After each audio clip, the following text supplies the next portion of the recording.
شروع اللہ کے نام سے جو بڑا مہربان نہایت رحم کرنے والا ہے۔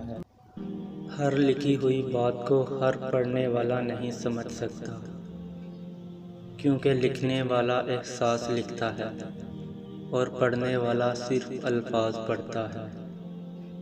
خاموشی اختیار کر لینا دب جانے کی علامت نہیں، ترجیحات کا فرق ہے۔ ہر بات اور ہر بندہ جواب کا مستحق ہوتا ہے۔ خاموشیاں جن کو اچھی لگ جائیں وہ پھر بولا نہیں کرتے۔ بعض دفعہ خاموشی وجود پر نہیں دل میں اترتی ہے، پھر اس سے زیادہ مکمل، خوبصورت اور بامعنی گفتگو کوئی اور چیز نہیں کر سکتی۔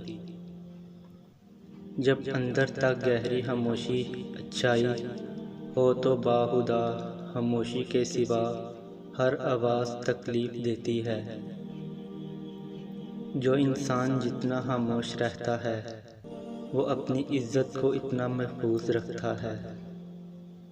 ہمیشہ اس وقت بولیں جب آپ کو احساس ہو کہ آپ کے الفاظ جو آپ کہنے جا رہے ہیں آپ کی خاموشی سے زیادہ خوبصورت ہیں۔